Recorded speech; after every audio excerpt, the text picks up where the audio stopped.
வணக்கம். இந்த வீடியோல என்ன பார்க்க போறோம்னா, reasons for adopting federalism in India.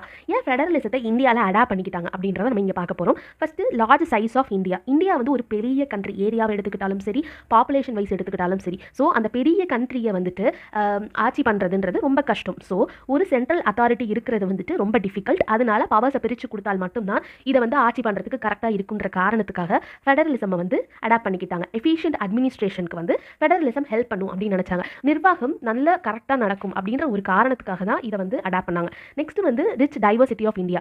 நம்ம இந்தியாவை எடுத்துக்கிட்டோம்னா நிறைய லாங்குவேஜஸ் இருக்குது, ரிலீஜியன்ஸ் இருக்குது, கல்ச்சர் இருக்குது, நிறைய ரேசஸ் இருக்குது. இந்த மாதிரி எல்லாத்துலேயுமே நிறைய பேர் வந்துட்டு இங்கே இருக்கிற காரணத்தினால ஒரு யூனியன் சிஸ்டம் மட்டும், ஒரு யூனியன் மட்டும் இருந்துச்சுன்னா இதை ப்ராப்பராக வந்துட்டு அவங்களால வந்து கொண்டு வர முடியாது. ப்ராப்பராக வந்துட்டு எல்லாருக்கும் தேவையான விஷயங்களை கொடுக்க முடியாது. ஃபெடரலிசம் இருந்தால் மட்டும்தான் ஸ்டேட் வந்து அவங்களோட யூனிக் ஐடென்டிட்டியை வந்து ப்ரொடெக்ட் பண்ணவும் ப்ரிசர்வ் பண்ணவும் முடியும் அப்படின்னு சொல்லிட்டு நம்பினாங்க. அதனால தான் யூனிட்டி வித் டைவர்சிட்டி வந்து ஃபெடரலிசம் மூலியமாக மட்டும்தான் பாசிபிள் அப்படின்னு கருதப்பட்டுச்சு.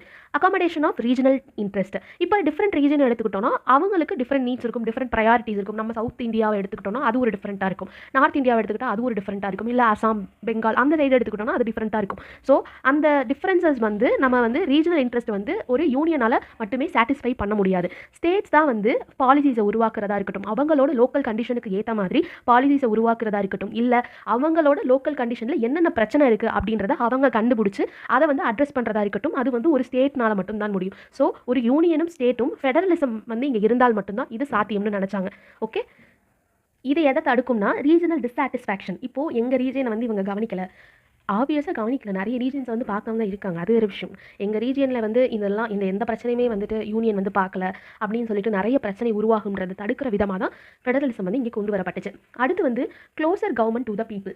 க்ளோசர் கவர்மெண்ட்னா கவர்மெண்ட்டை சிட்டிசனுக்கு கவர்மெண்ட்டுக்கும் நெருக்கமான ஒரு இதை கிரியேட் பண்ணணும், ஒரு ரிலேஷன்ஷிப்பை கிரியேட் பண்ணணும். அது ஃபெடரலிசமால் மட்டும்தான் முடியும். ஒரு யூனியன் கவர்மெண்ட் இருந்தால் எப்படி நம்ம நம்மளோட நீட்ஸ் அண்ட் எல்லாத்தையும் வந்துட்டு சொல்ல முடியும். ஒரு ஸ்டேட் கவர்மெண்ட் இருந்தால் மட்டும்தான் சென்ட்ரல் கவர்மெண்ட் மாதிரி இல்லாமல் அது வந்து லோக்கல் இஷ்யூவை பெட்டராக வந்துட்டு அண்டர்ஸ்டாண்ட் பண்ணிக்க முடியும். நம்மளோட ஸ்டேட் கவர்மெண்ட்னால மட்டும்தான் நம்மளை பற்றி அண்டர்ஸ்டாண்ட் பண்ணிக்க முடியும். அதனால பெட்டர் ரெஸ்பான்சிவ்னஸும் கவர்னன்ஸும் இந்த இடத்துல இருக்கும் அப்படின்றத அவங்க நம்பினாங்க. அதனால தான் ஃபெடரலிசம் உருவானுச்சு.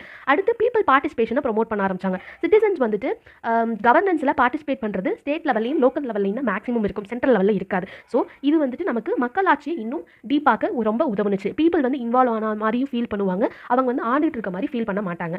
ஒரு கவர்மெண்ட் க்ளோஸாக இருக்கும்போது பீப்புள் வந்து அதை கொஸ்டின் பண்ண முடியும், அதை மானிட்டர் பண்ண முடியும். ஸோ இந்த இடத்துல லீடர்ஸ் வந்து ரொம்ப ஆன்சரபிளாக இருப்பாங்க அவங்க ஆக்ஷனுக்கு. இங்கே அதனால டிரான்ஸ்பரன்சி வந்து நமக்கு வந்துட்டு தெரியும், அதுக்கப்புறம் ரெஸ்பான்சிபிலிட்டியும் நமக்கு தெரிய வரும். அதுதான் இங்கே சொல்லியிருக்காங்க. தேங்க்யூ.